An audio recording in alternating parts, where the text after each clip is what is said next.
Assalamualaikum warahmatullahi wabarakatuh. Hai semuanya, berjumpa lagi bersama ayah, mama, Hafiz, Hafijah, dan Asan.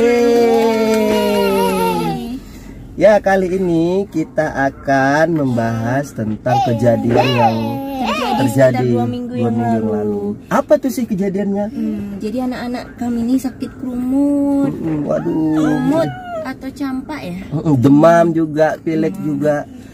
Jadi gimana sih kok bisa gitu sakit kerumut? Bentar dulu mah, supaya teman-teman tahu juga cemana sih kerumut itu ini ya. Sebagian mungkin nggak tahu ya kan, campak itu gimana ini videonya nih.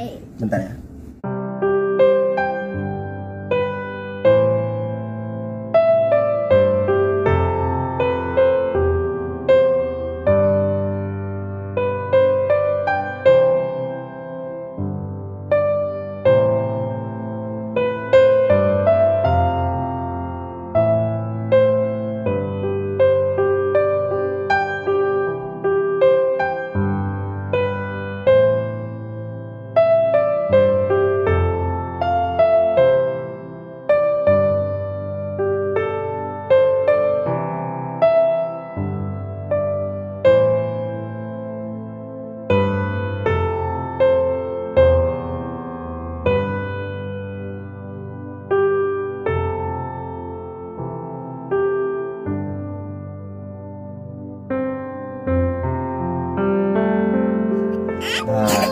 Itulah dia tadi video yang kemarin itu. Kami itu sebenarnya nggak tega ya, tapi kita harus menangani ketika anak kita itu berada dalam posisi itu, sakit itu. Cuman nanti kan setiap anak itu bakal mengalami satu kali, biasanya 1 kali seumur hidup. Jadi kalau dia sudah pernah kena sekali di usia masih balita, kemungkinan besar ketika dia dewasa udah nggak kena lagi. Sama kayak cacar ya berarti ya? Cacar. Karena dia itu penyakit menular kan. Jadi kemarin itu ya memang banyak anak-anak yang kena itu. Jadi anak kita satu komplek terkontaminasi juga. Satu komplek. Jadi anak kami ini yang terakhir, gelombang terakhir. Jadi kelompok depan, samping ini, belakang, sama pas di gang kami nih. Terakhir anak kami yang kena. Memang jadi, atas semua. Awalnya kami nggak tahu kalau itu sakit campak ya, karena kan memang musim hujan, batuk pilek gitu kan, musim batuk pilek. Jadi ya kami kira cuma sakit batuk pilek. Jadi ciri-ciri sakit campak atau kerumut ini 3 hari pertama itu demam. Demamnya benar-benar tinggi, bisa sampai 40 derajat Celcius. Jadi bunda-bunda wajib ada paracetamol di rumah, penurun demam anak itu. Karena memang 3 malam itu demam. Ya kita kira memang sakit batuk pilek aja ya, karena ada batuknya, ada pileknya juga. Itu ciri-ciri dari sakit kerumut, sayang. Tapi buat bunda-bunda harus tanggap ya, jangan menganggap ini sepele gitu kan. Jadi karena banyak juga angka kematian itu gara-gara karena ini penyakit ini gitu. Karena dia nggak tahan kan, ketika anak demam itu dia antibodinya di dalam itu melawan virus itu gitu. Jadi ketika dia berhasil keluar, itulah tadi terjadi kerumut itu tadi. Jadi kalau yang nggak keluar tuh panasnya tinggi, banyak yang panas terus dia gitu. Jadi penanganan yang pertama itu kita harus ini ya, kita cek dulu ya anak itu ke dokter lah, langsung ke dokter, langsung ke bidan apa yang terdekat lah di daerah kita, misal ke bidan, ke dokter, konsultasi ya, gimana anak kita kondisinya gitu kan, langsung cek gitu kan. Itu yang pertama. Ini ciri-cirinya sakit kerumut itu biasa dia matanya merah pertama, panas, bibirnya kering, kemudian dia ada batuk, kemudian pilek dan juga diare. Itu. Jadi kalau udah ciri-ciri seperti itu nggak usah nunggu lama-lama deh. Kalau anak udah demam tinggi sampai 39 atau 40 derajat, langsung aja bawa ke bidan atau ke dokter. Dan buat bunda juga, misalnya memang nggak ada dokter di daerah itu, kan susah komunikasi ataupun jauh dari, maka wajib buat bunda harus menyediakan paracetamol. Apa tuh paracetamol, Pak? Penurun panas, antibody juga dia. Jadi dia bisa bertahan lah dengan kondisi yang ada itu. Dan sembari itu ya kita cari pertolongan yang selanjutnya gitu. Jadi wajib adalah paracetamol itu buat bunda-bunda ya.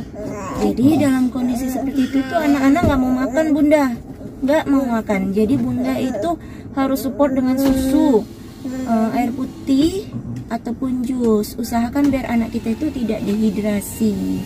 Dan ini bagus juga nih, salah satu untuk mengeluarkan ya banyak dari orang tua kita dulu lah gitu ya kan. Tapi nggak ada betulnya. Itu minumkan air kelapa muda diminumkan. Salah satunya itu untuk mengeluarkan.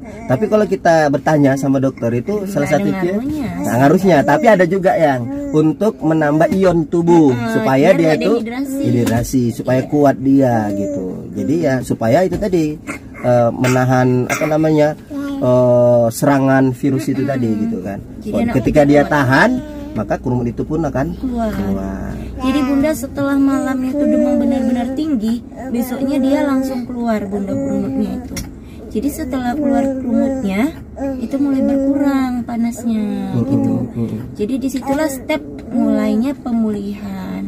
Jadi kalau ketika bunda anaknya ini kayak tadi video tadi kan semua berkerumut, jangan panik. Memang itulah ciri-cirinya gitu. Jadi kalau sudah keluar semua, itu tinggal itu masa-masa bertarungnya itu pas keluar, udah keluar semua, maka dia jangan panik, tetap waspada.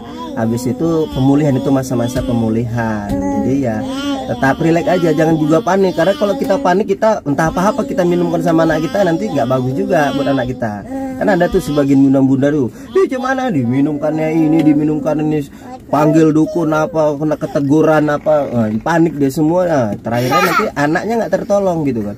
Kalau kusuk juga sih bunda kalau lagi demam, kalau menurut saya bagusan kita ke dokter, minta obat dokter.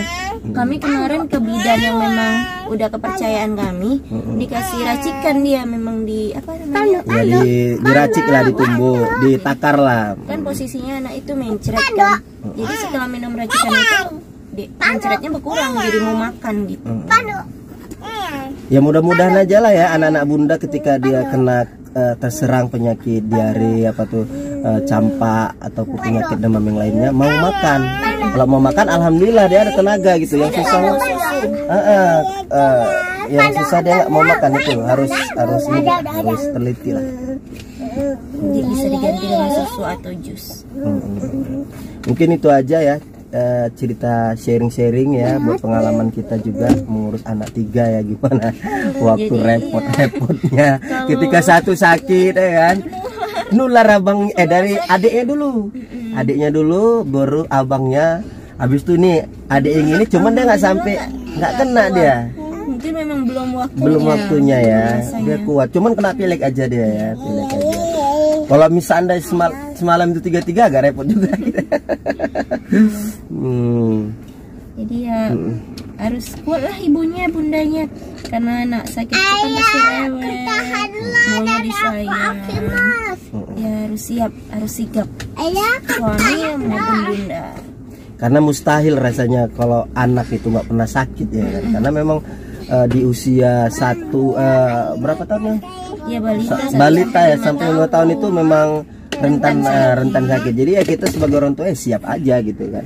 Ketika anak itu lagi sakit ya siap aja. Apalagi nih di bulan ini kan musim hujan. Jadi pergantian cuaca itu dia membuat daya tahan tubuh anak itu agak menurun gitu. Jadi ya waspada aja itu ya. Yang penting kalau lagi demam tinggi jangan pernah ditinggal anak. Khawatir kita ya itu tadi bisa swab gitu. Oke, ini aja mungkin sharing-sharingnya, mudah-mudahan ini bisa menjadi bermanfaat lah bunda-bunda semua, terutama buat diri kita lah ya kan, bermanfaat pelajaran lah buat kita semua ya, supaya lebih cinta sama anaknya dan tanggap dan bisa memberikan pelayanan terbaik ya. Dan akhirnya kami mengucapkan wassalamualaikum warahmatullahi wabarakatuh. Salam bahagia.